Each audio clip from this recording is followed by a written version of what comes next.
perennials and arrange them in a design, irrespective of any outside information, irrespective of any knowledge of these conditions or the structure around it or anything else.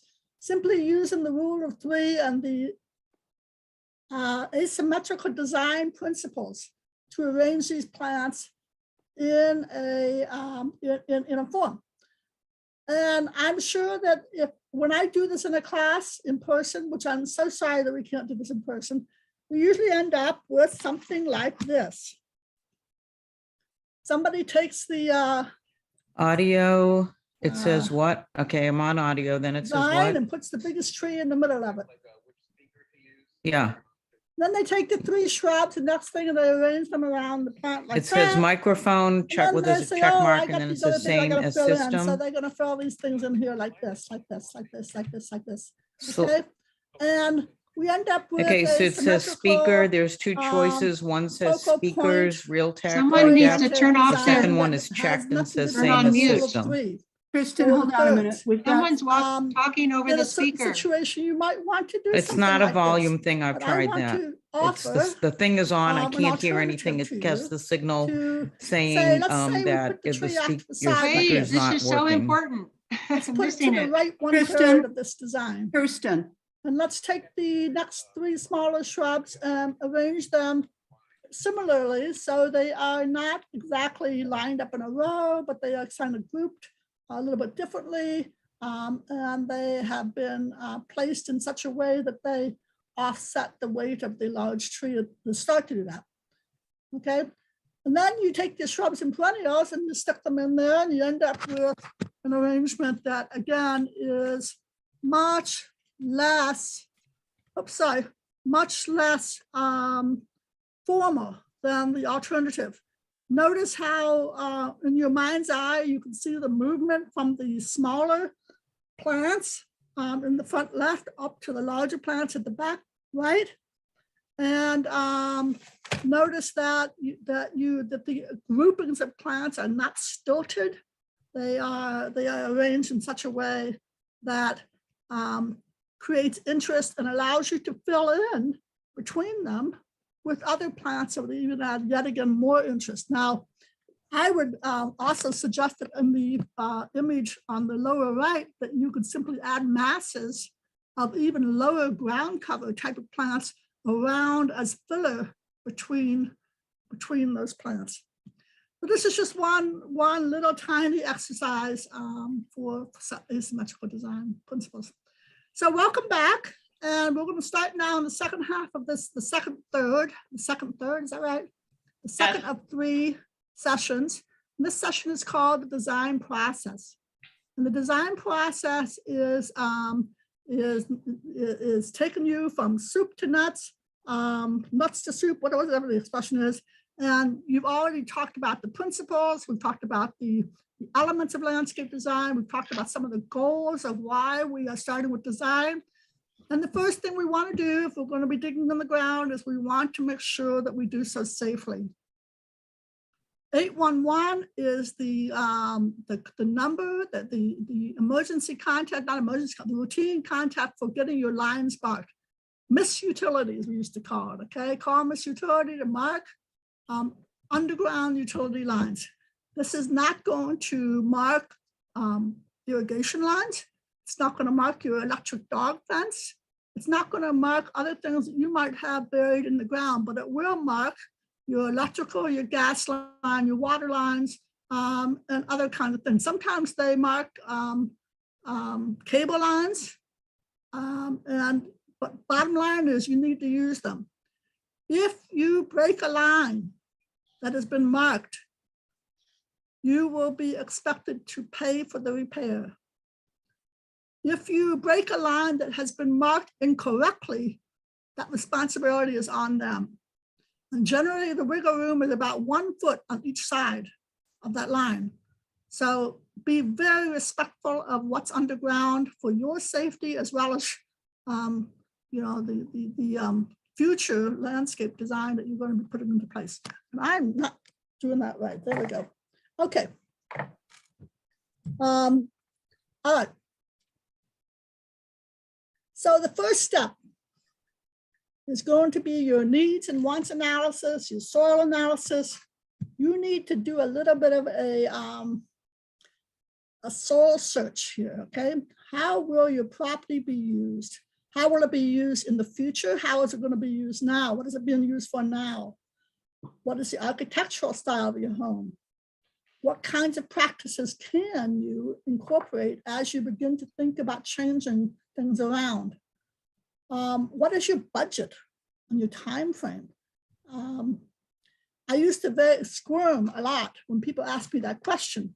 Well, how much is it going to cost? Well, it did me no good, though, to design a $20,000 job for somebody that only wanted to spend 10 or 5 even, okay? So I would always ask that question, what do you want to spend?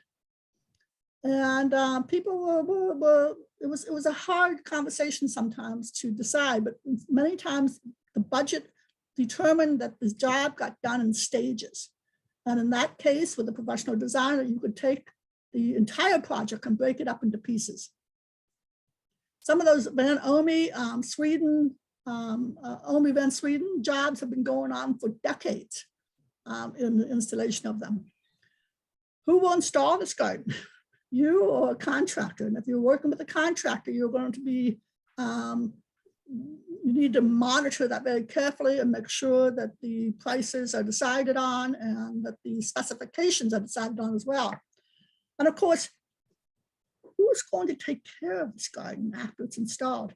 There are many professional landscape designers who will refuse to do a design or an installation for you unless you also buy into the maintenance plan for that landscape for a year or even 2 years in some cases. It's very important that the garden, the new garden, be maintained. There was a great misconception that native plants are somehow require less care than non-native plants. And that may be true in the long run if the conditions are perfect, but we rarely have perfect conditions in our urban landscape. And your new plants under any condition are going to need watering. The golden rule that we use here is 1 inch per week.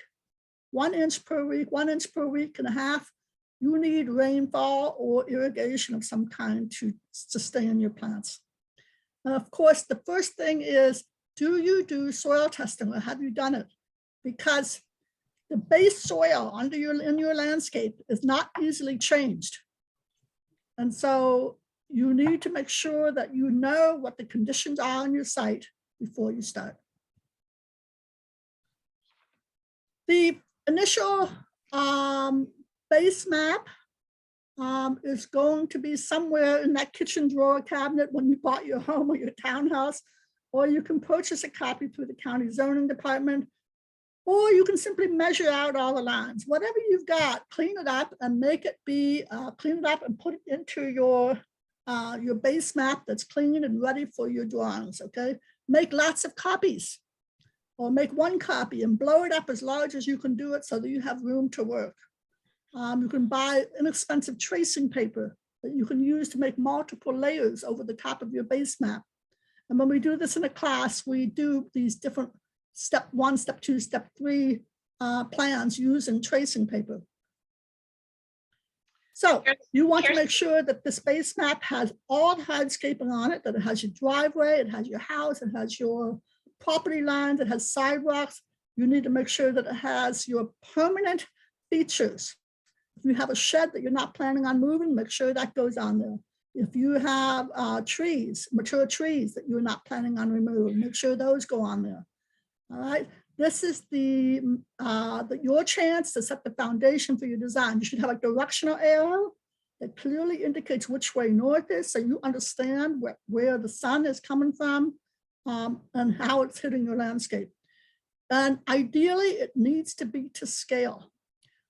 Why to scale? Because when you begin putting plants into your landscape, if you don't have the proper size represented on your base map, you will run into problems because you end up with too many plants in your space. If I could just Okay, reiterate, so step 4, the site analysis is a very, very critical step. You want to measure your views. You want to measure the areas that are not so good. You want to make sure you're putting screening up, or at least noting where you need a screen to block either a bad view or a winter wind or something like that. You're going to want to add the existing plant material and the hardscapes. You also want to note where your slopes are. Where's the grade changes? Where are the downspouts? Where does water go when it rains? I encourage people to go out in your boots and raincoat when it rains onto your property and watch what happens to the rain. Watch what happens to the water. Not only the water that's coming off of your property, but the water that's coming off your neighbors' properties as well. Please note the water collection zones and wet spots, places that stay wet for a long time. Mark your utilities, mark your traffic flow. Where does your family walk? How do you need to access the property on foot? And where do those pathways go to? What areas do they service?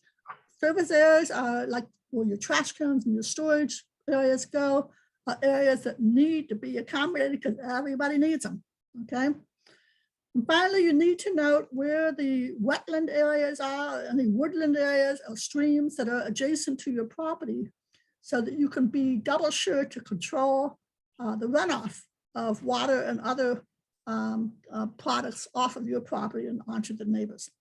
You can see in the picture, also there is notations here about things that they don't like. For instance, the stoop, the front entrance to the door is too small. They know that they want to do that. They've marked where the gas meter is, okay? Because this gas man's got to get to it, okay? They've noticed that the terrace where they do their patio and the entertainment area is too small and they need more space there for the hot tub or whatever they're putting out there, okay? And of course, they have marked the location of the heat pump and other kinds of utility, tools that are outside. And finally, they've marked overhead utilities. And this is really important because you're not going to be changing those unless you're paying big bucks and you have that opportunity to put them underground. You're going to be dealing with overhead wiring of some kind, okay? Kirsten, can you pause? Can you Janet, hear jump me? in if you see something. Yeah, can you hear me? Hello? Yeah, okay. Yeah, go ahead, Janet. Okay, Janet, are so you talking? yes, if You're muted, Janet. there is a, I don't think I'm muted. Can everybody else hear me? Go ahead. Okay, so there is a comment, a very valid comment about how the drawings take up so much time. And the handout that Kirsten had sent around to folks in advance had a series of maps, which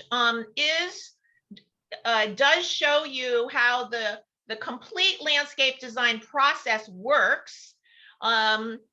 Some of them look very, very complicated and do require a great deal of time to put the drawings in. I would suggest for those of you who don't have the time or skills or desire to go through that complete set of maps, the most important map for you to do, and that everybody should be able to do, is the base map. And it is critical. It is critical that the base map be accurate, be to scale, put it on, do it initially on graph paper so that you are very accurate in the spacing and sizing. And then what you do is that base map, you can either make photocopies of it, multiple photocopies, or you can scan it and then reuse it, but you're going to want to put tracing paper, or you can just use a photocopy and then do freehand sketches on top of it, which you can keep or you can keep changing. The base map never changes. And you can, from a copy of the base map, you can do a lot of these subsequent exercises, the subsequent steps in the process in a way that doesn't look as professional as a landscape designer or a landscape architecture might complete them, but that can still be very helpful to you. If I could just chime in, Janet, I just want to say that Kirsten and Janet are giving you a terrific overview if you're going to landscape your entire yard at once. Nobody does that. The point of this process when we get to session 3 is to take a small bed in your yard and work a little bit at a time. So that would be my remark about, yeah, it seems daunting. Do the big drawing and then do chunks of design. That's exactly right, Val, and I think that's a good point too. But the discovery process that Janet was talking about is something that lasts a long time, and it helps you to understand the holistic view of your entire property. And even if you only want to design, say, a section of your front door, say to the left of that front door area right here, you know, you're still going to want to have this information. So, you know, this is a process, okay? You can use it or not, okay? But this is how we think of it when we do this. Some of the most important things that you can discover in that process is what your site growing conditions are. Slope, tree roots, those are going to affect the ability of your plants to thrive in that area. Your exposure and your microclimate conditions that the plants are exposed to is going to be very different on the north side of your house as opposed to the west side of your home. If you have characteristics of your soil, which are heavy clay or sand soils, there are some, your treatment of that soil and your plant selection are going to be dependent on how you either mitigate that soil or what kind of soil you have, because there is no such thing as one plant that does well in every single kind of soil conditions. All right, the pH is very, very important, and it's one of the reasons for that is that it's hard to change your base pH. Your base pH is determined by bedrock and the minerals in the soil, and without knowing that pH, you might be putting plants that are doomed to failure in your landscape, or worse, requires tremendous inputs of chemicals, you know, something fertilizers or something like that to help them thrive. And of course, finally, the depth of the soil matters too. There's some of us that have very deep soil and others that have a rock very close below the surface, or even a hard pan layer like my son has in North Carolina. Okay, Janet put this together, and I just want to say that the sun conditions are something that you need to be very, very aware of. Your plant resource books typically have 3 categories of light requirements: full sun, well, full shade tolerance, and of course, part sun or part shade tolerance.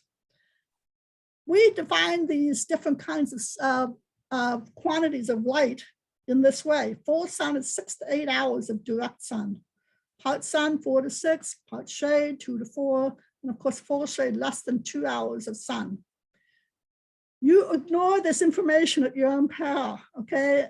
Because the plants that like sun, you want to make sure that they're getting that. And if it indicates that it wants full sun, you need to try to make sure, do a sun study to make sure that the area you want to plant them in is going to get that much sun.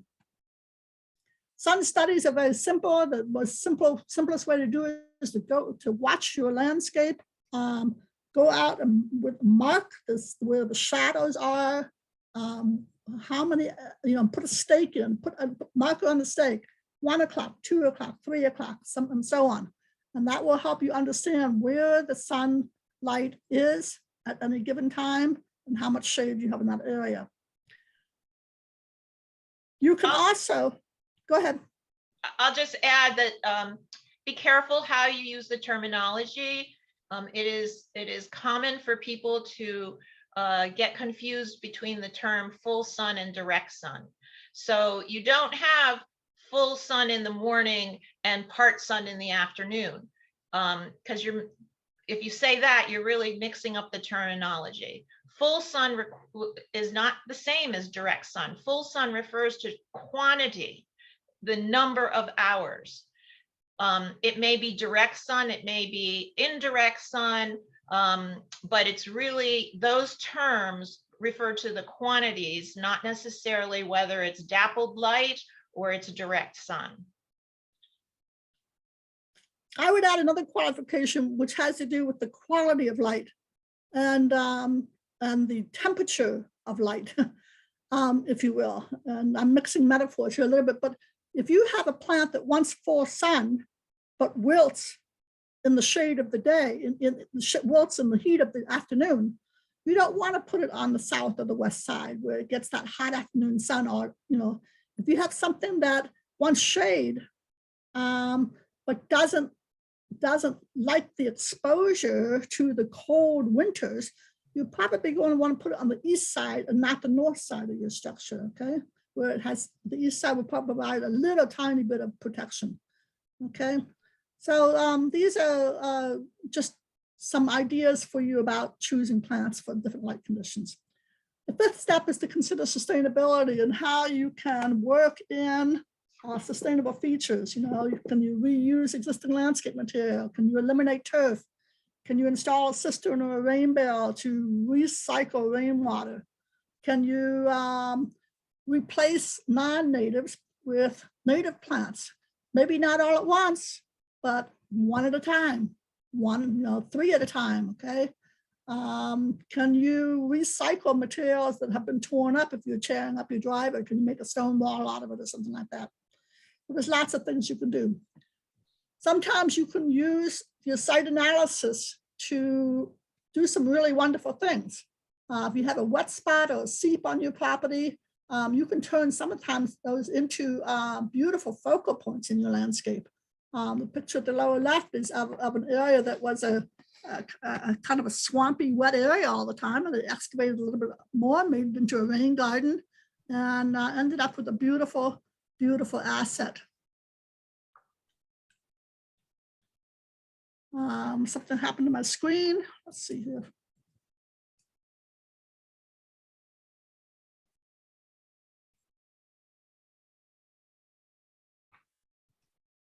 Okay, there we go. Okay. You have to understand your water flows and where they're coming from. You need to make sure that you understand if the water comes off your neighbor's property, you understand where it's going. Look at the topography of your yard as well as theirs. Where does the water stand? Where does the water go? Are there areas that are always wet or always dry? And how much impervious surface do you have and what can you do about it? Simply putting planters on top of an impervious driveway or a patio helps reduce stormwater runoff in a significant way. And finally, where are the spigots? Where are you going to get water from when you need it? And how are you going to access the rest of your landscape in that way? Another important point to remember is to group plants together that have similar needs.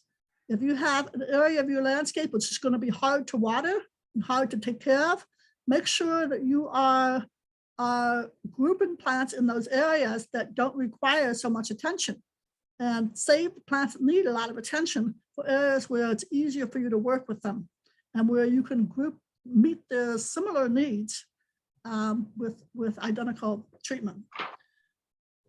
Okay, drawing step 6 is to do something called a bubble diagram. The bubble diagram is your concept of what your landscape is going to be when you get finished.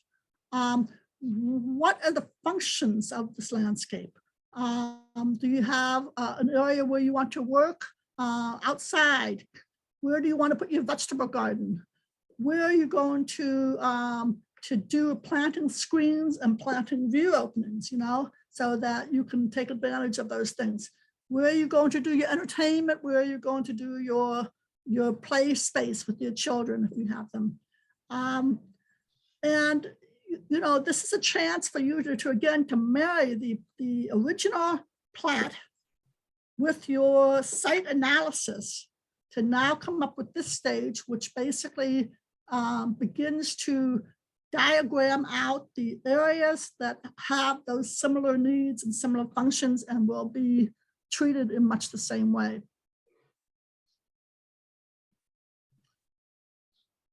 The bubble plot diagram is a great place for you to study how you can make the most of your space. Can you make your landscape do double duty? You know, if you need shade over the top of a outdoor entertainment area, can you build a pergola that will hold either edible or non-edible plants that will provide shade and a canopy, you know, create kind of an outdoor room there for you. Can you consider the benefits of the borrowed landscaping that we talked about earlier to take advantage of beautiful things that your neighbor might have? Can you work with your neighbors to create a shared feature that works for both of you, like a hedge or a tree planting or a mixed border of perennials? This is a wonderful, I want to encourage you to collaborate with your neighbors, okay? Now, for many people, this idea of doing design in that kind of layer and plan view is very difficult. And so I encourage you to think about these bubble diagram areas in terms of three-dimensional spaces. Your three-dimensional spaces can be thought of as a block of space that has floors and walls and ceilings. Your ceiling, of course, is obviously, you know, tree canopy coverage, pergola coverage of patios. Your floors are going to be your pavement, your lawn, your ground cover areas. And of course, your walls are going to be not literal, well, might be literal walls, actually, you know, fences and structures like that. But they could also be layers of plants that form those enclosing type of plantings.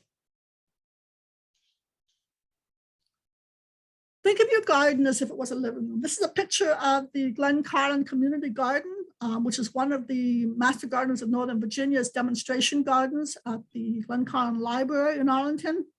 They have a pergola, beautiful pergola that was donated years ago and which has just been replaced or refurbished, I believe. It's obviously an outdoor room. People gather there. They come, they're surrounded by gardens, and it has multiple functions. We use it for entertainment, we use it for education. There's lots of beautiful things to do with a structure like that. But you don't have to have the hard structure. You can remove that structure and still create that outdoor room in that space, okay?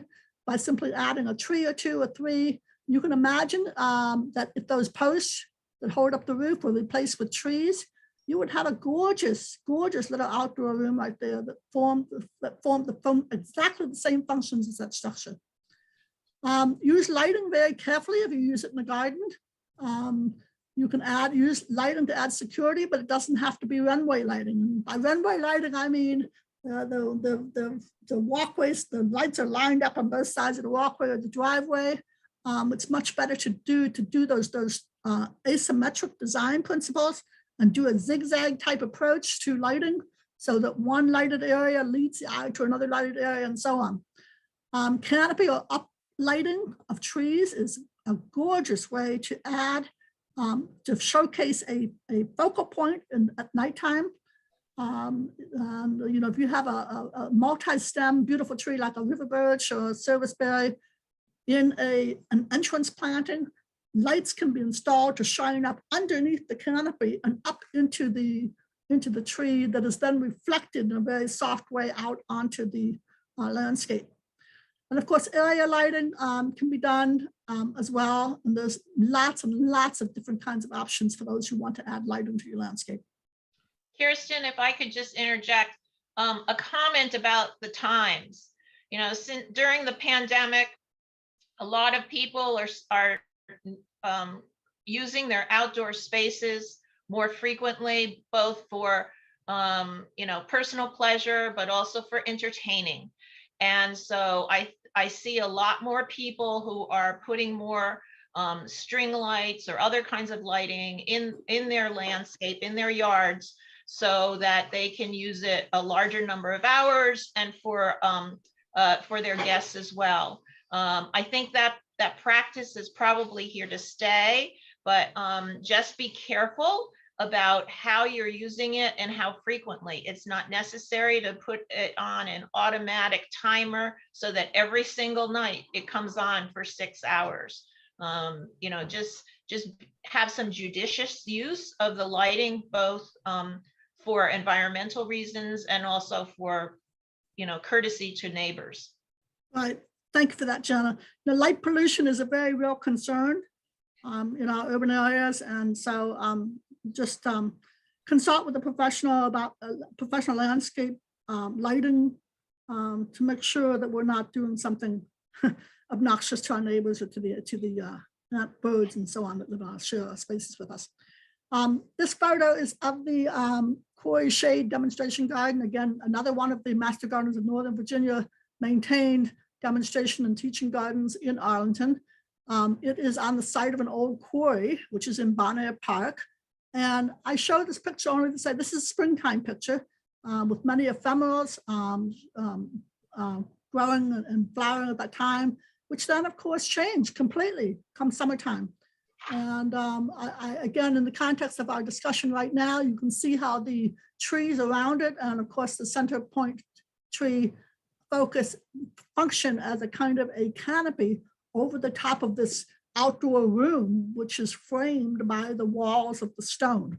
So this is a really beautiful garden. I encourage you to come and share. I think Janet put into the chat box the Master Gardeners of Northern Virginia website, and you can find information about all of our demonstration gardens in that chat box. Okay, the next step 7.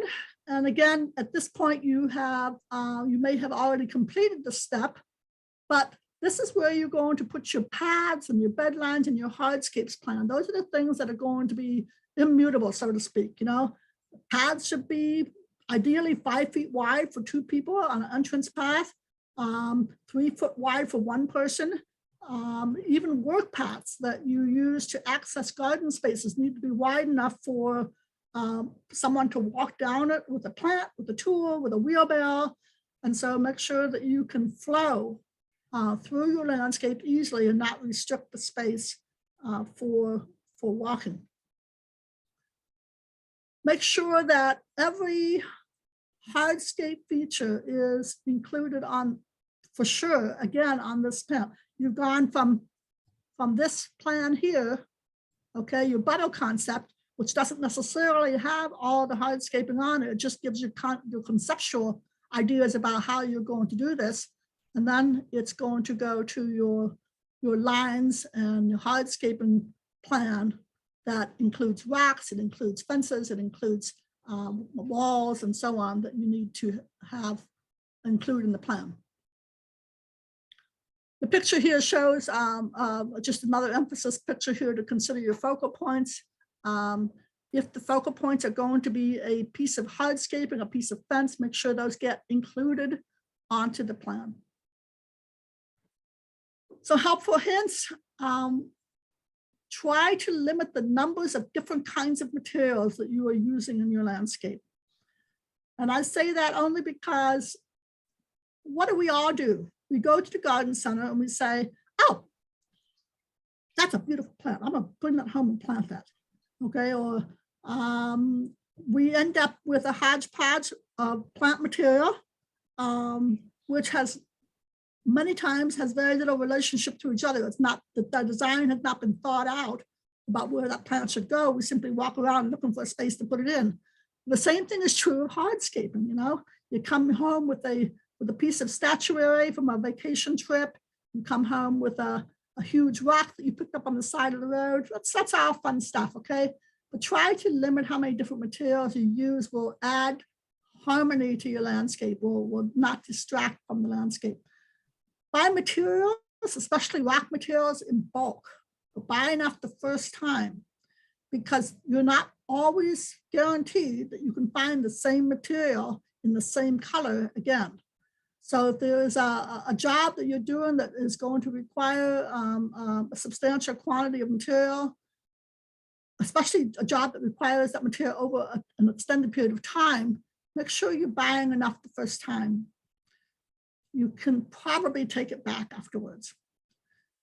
And my personal prejudice, don't use dyed materials. Try to stick with natural colors and natural materials as much as possible that have not been treated, and use rock very carefully.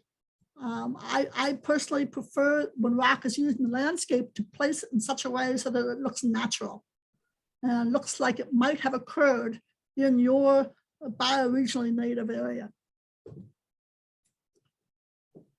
Beds and berms and grade changes are something that a tool that you should employ when they are advantageous to you. Don't be shy about adding a large berm to your landscape to add visual interest, grade changes, to raise the level of planting, or even simply to make it easier to work on. Okay. I had a job with a client who had a very large berm that had been installed by leftover material from the building process. And he said, should we take that away? And I said, no, let's make something out of it.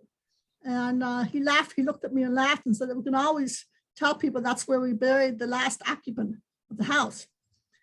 But all kidding aside, sometimes the raised plantings will do better, especially if you have very wet soil, and making your plants into a berm will help you to,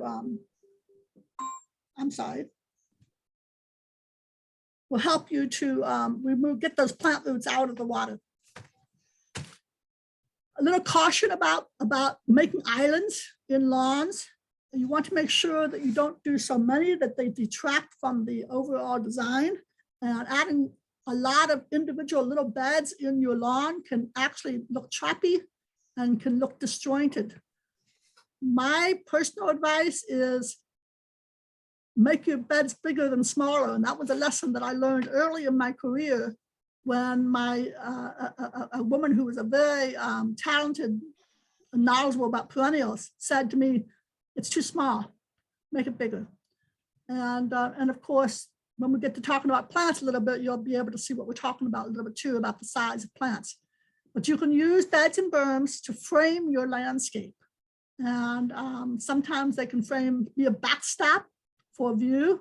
Sometimes they can add height. For example, in this picture, you can see how the slope from the grade falls away from the porch to the front of the bed. It falls away down the driveway, and it falls away to the right down past the air conditioner. If you raise up that corner planting, it will help frame the house a little bit better. And of course, tree plantings in that space will be will match the desired size more quickly that way. So I think berms used carefully and correctly can also direct water to and from certain areas and can be used to collect water in a rain garden effect, or even to funnel it off to other areas if you wish to use it carefully.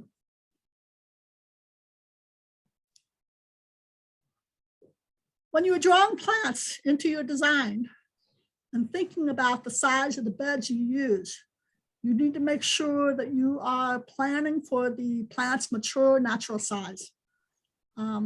What you buy at the garden center as a 1 gallon plant is going to be many times that size after it has matured. The saying is, first they sleep, then they creep, and then they leap. All right, so that's a good characteristic. If you plant your landscape, if you plan your landscape for plants that are going to look filled in the first year, by the time you have gotten to year 3 or year 5, you will be removing plants because there's too much material there. So make sure you plan for the mature size, not for the purchase size. I cannot offer you a substitute or an easy way to learn right plant, right place. That takes years of study. It takes you some good catalogs. If you really like a certain kind of plant, you need to learn about that plant. You need to learn what it grows like, what it looks like, what it looks good with. And one of the best things that we have at our disposal to do that are some wonderful public gardens here. Green Springs in Fairfax County, the U.S. Botanical Garden, in DC. Plants are labeled. You can see the labels. You can see what they're grown with. And the the plant labels also, the plants in the garden center, they're not always true. So make sure that you understand what you're buying and what you're planting, preferably before it becomes crowded or otherwise. One strategy to employ, if you can't stand that bare open look in year one, is to fill in with other annuals or other plants between your perennials and shrubs, so until they get large enough to fill the space on their own. And I'll just tag on to that. One thing that is great filler are herbs. Okay, so I like to use parsley and plant it in tuck it in a lot of different places. It provides great texture. I use it a lot. It grows back very quickly. So be creative in terms of how to fill in spaces on a temporary basis. Great. Any other ideas about that? What have some of you done about accommodating for mature sizes?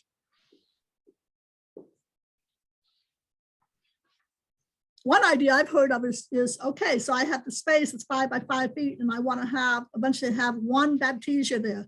So I'll buy 3 of them, fill in the space first year and second year, and then by the third year, I'm going to give them away and transplant 1 or 2 so that I can accommodate the growing size of that baptisia in that space. So, you're just going to have to know what the mature size is and make sure that you account for that. So Kirsten, we have a question on that about what would be a good substitute for where English ivy is holding the earth firm for erosion purposes. Would herbs do that trick? Well, they would if they're getting full sun. If ivy is typically grown on slopes where you have shade, because nothing else much will grow there. And so if you are removing ivy and replacing them with native plants, make sure that you're replacing them with plants that are suitable for that same environment that the ivy is growing in. Ivy is very effective ground cover. It also has run amok because people have allowed it to grow up into the trees. And anytime ivy gets above 3 feet tall on a vertical basis, it will begin to transform itself into a seed and flower producing mature plant. If you have ivy on your property, the best thing you can do is remove it. But the second best thing is keep it from growing vertically in any form or fashion. Keep it off of trees, keep it off of fences, keep it off of your houses, because it will produce seeds that the birds then feed on and spread through the landscape. I want to show you, and that's a good segue into this next question here, because I think that we should go here and just look at this just for a second. This is the, I don't know, shall I be able to do that? Let's see if I can do it this way.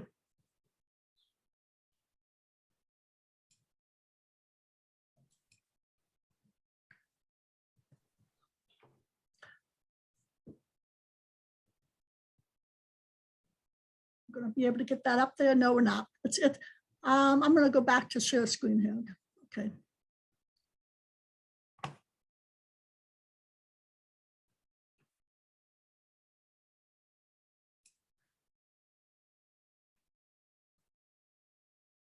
The Master Gardeners of Northern Virginia have, which Janet has put into the chat box website for, has 2 sections. One's called Tried and True Plant Fact Sheets for Northern Virginia. There's another feature in there called Best Bets. And the Best Bets feature is a wonderful resource for you to try to find plants that have particular uses. Okay, you want to replace ivy, you have shade, you have wet soils. There is a Best Bets native plants page for those particular needs. Another wonderful source is this native plants for wildlife habitat and conservation landscaping. See if I can get that up there. No, I can't. Maybe it's okay. Focus. Okay. Anyway, that is an incredible resource that lists individual plants, but at the back of the book, it lists plants for a purpose. And if you have specifically it divides the plants up into sections for particular uses on a dry slope, a wet shady location, and it identifies trees, native trees, shrubs, and ground cover plants, as well as forbs that will serve those purposes. Okay, the Plant Nova Natives resource also has a feature like that that allows you to choose plants for a particular use. There's also a Virginia Tech resource dendrology site, which allows you to plug in conditions that you have for trees, and it will select a tree for you. And I will share that with you at the next break so that you have that website as well. All right. So we laugh about this. What is the Master Gardener mantra? And the answer is, have you done a soil test? Okay, but the real mantra is right plant, right place.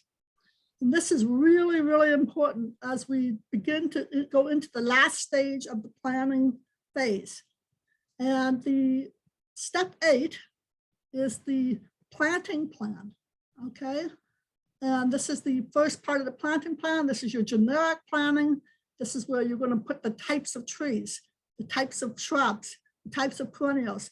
You know, what is the, maybe not the specific number and the names, but the masses of plants and the types of plants and how they relate to each other. This is a step in the process which moves you from the bubble diagram through the site analysis, and now you are able to incorporate the permanent plantings that you have along with the changes you want to do. Notice they have added the enlarged patio here. They've increased the size of the workspace in the back here. They've added a pergola for shade. And these symbols are highly variable, and you can make the symbols be whatever you want them to be.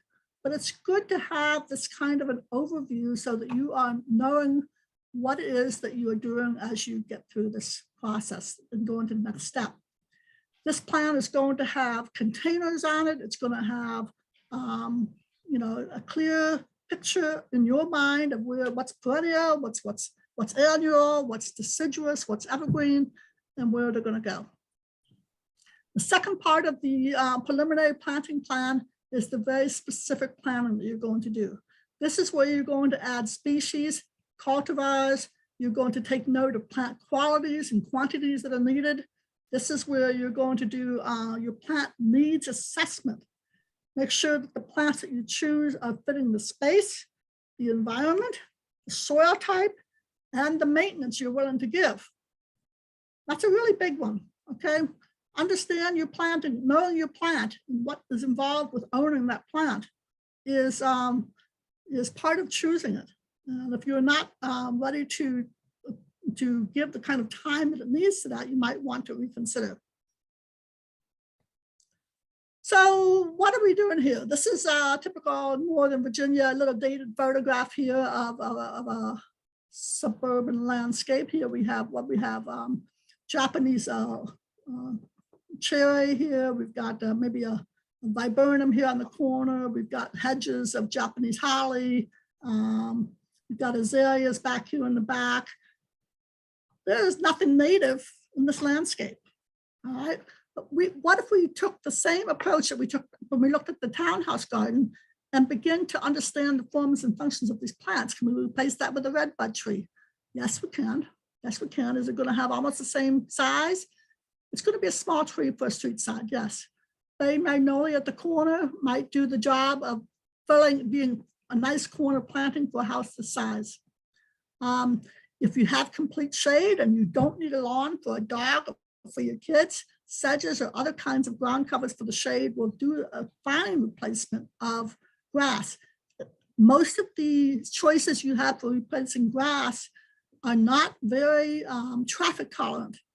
And so you need to analyze that. And if you need to accommodate heavy traffic or play traffic, lawn might still be your best option for those areas.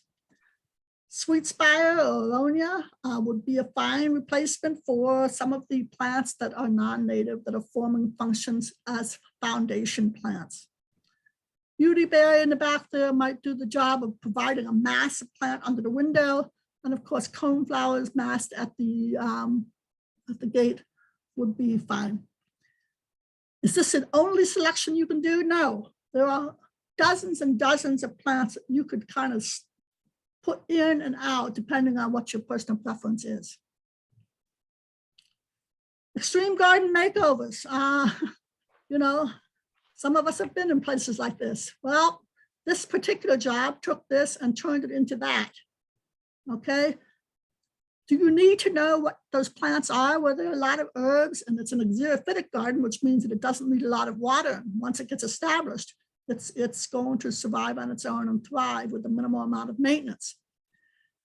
It might not be suitable for our area any longer. With climate change, we're getting large rains, and soil seems to be staying wetter in some cases, and certainly we're getting more violent storms that are requiring attention to slope management. So be careful about that. When I lived in Bloomington, there was a landscaper whose wife was an artist, and he would sell a lot of jobs by taking a picture of a house like the upper left and taking it home to his wife, who then painted a watercolor landscape around that house. She didn't know plants, and it didn't matter. She sold the job just on the idea that that house was going to look like that when the man got done planting it. And it was only after he had actually sold the idea using the painting that he then took, you know, his plant books and assigned a value to that plant. You know, oh, this is an upright spreading plant. We need a bay magnolia here. We need a mass of yellow here. We're going to use coneflowers. You know, this is a hard place to put plants. There's a shade. We're going to put some things here that are going to do fine. Some Antonaria or something like that as a ground cover. But it was the image that sold the job, and the plants were icing on the cake. The next series of slides shows a little bit of an exercise similar to what we did with the little exercise earlier with asymmetrical planting, which of course this is. Asymmetrical arrangement plant. We know nothing about this structure other than we need a plant here, a deciduous shrub 6 to 12 feet tall. Over there, we need evergreen shrubs. In front of it, we need ornamental grasses. We need herbaceous perennials, deciduous shrubs, and so on. Those are the criteria. So if you want to turn this into a native landscape design, you have to just choose a plant that fits that need. Now, there's some questionable things. Dwarf oak leaf hydrangea, cultivar, bee balm, little blue stem grasses perhaps here as a kind of a mass of plants there. Maybe you want to put some shamrock hollies in there as your evergreen shrub. Maybe you want to do a fringe tree as your focal point, your specimen plant. But you don't have to use this only to do native plants. Let's say you want to do an edible landscape design, okay? And you have the same exact criteria, okay? What are you going to use? Some of us are into edible landscaping. Use a pawpaw. Add rosemary or aronia as a shrubby mass. How about using high bush blueberries? And I'll come back to that in just a second. As a shrub here, maybe you have a mass of beets. The leaves are amazing.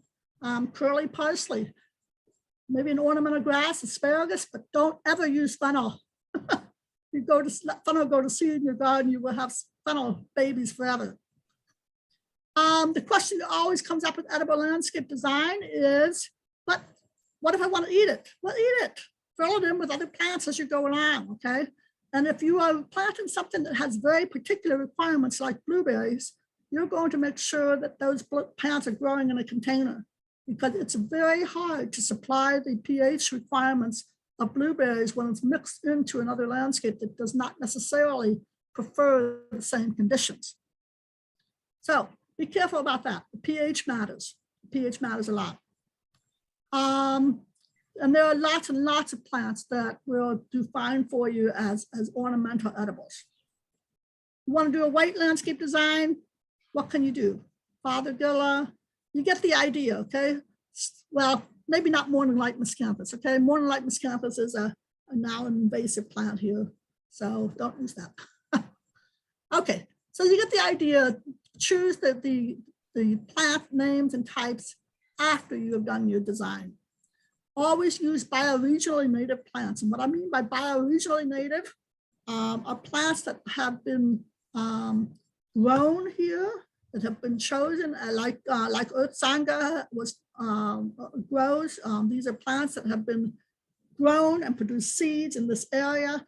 They will be much better suited for our area than anything that's grown somewhere else.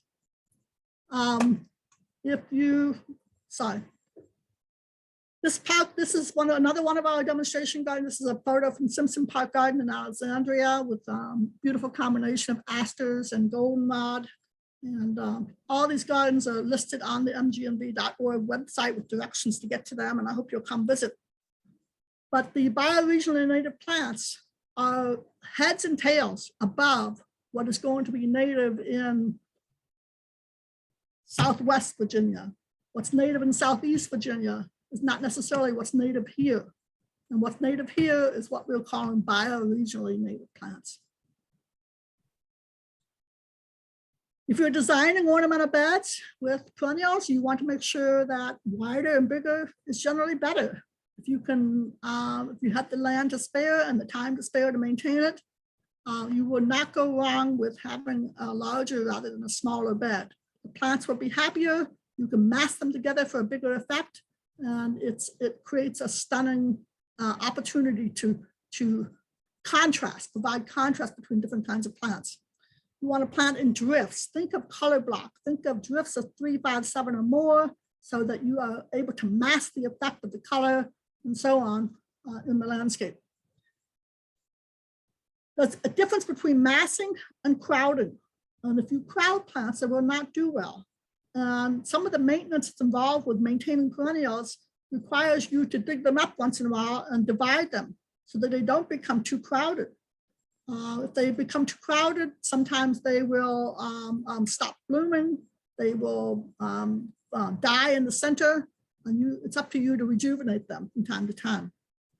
And of course, remember to use your design principles, the symmetry, the balance, the unity, and the repetition of color from one area of your garden to another area of your garden will be a long way of tying together your landscape. Some more tips and tricks in using color. I am a big fan of color. I don't believe there's such a thing as nature's colors clashing with each other. But if you limit the number of colors and design your color roster in such a way that they harmonize with each other, you can get some really exciting effects. I am not an exclusively native plant person, but I do adhere to the 30 to 70% rule, and if we can do something together to help the environment, we should do that with the selection of native plants.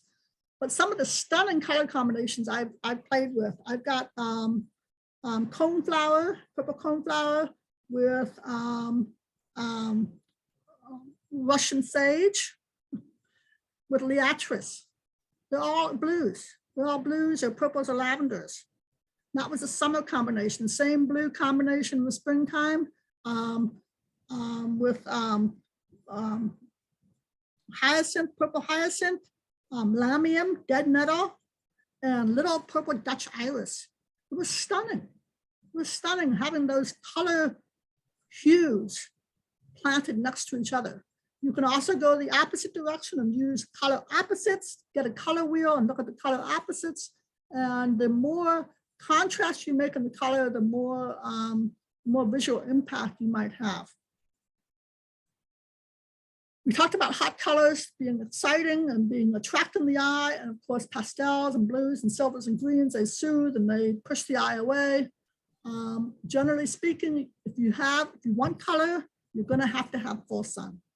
Okay, that's just how it is. And that's true of most plants. Of course, there are exceptions, but they vary with the season. So use color with purposeful exuberance to accomplish your pleasure. Finally, your planting plan at the end is going to be a very comprehensive list of the names of plants, cultivars if you're going to use them, the common names, the quantity, the size of the plant you're going to buy, and of course the type of root system that it has. Why is this important? This is important because when you take your plant list to the garden center, they might have something that's not quite what you want. They might sell you something unknowingly that is mislabeled. They might be able to get you a substitute that is acceptable. But keep in mind, in order to make a substitute acceptable, you have to understand what that plant is going to do in your landscape for you. Okay, keep an open mind, you know. So you don't have to do these fancy drawings, but it does help, and it's a lot of fun if you have the patience and the time to do that. Okay, 58 seconds. All right. So this is your final planting plan. And of course, we're going to remember here that everything we do is correct. There's not one only correct answer. There's more than one solution for most situations. There's an allowance for personal taste. You need to be able to take what you want and incorporate it into your design in such a way that it gives you pleasure. This is your garden. This is for you, not for anybody else. And it's your needs and wants are unique to anybody else's. And designers, professional designers will try to steer you in certain directions. Sometimes it's to sell you a certain power of the plants. Sometimes it's because they have discovered certain plant combinations that they think that your particular site would benefit from. But at the end of the day, it's your garden. And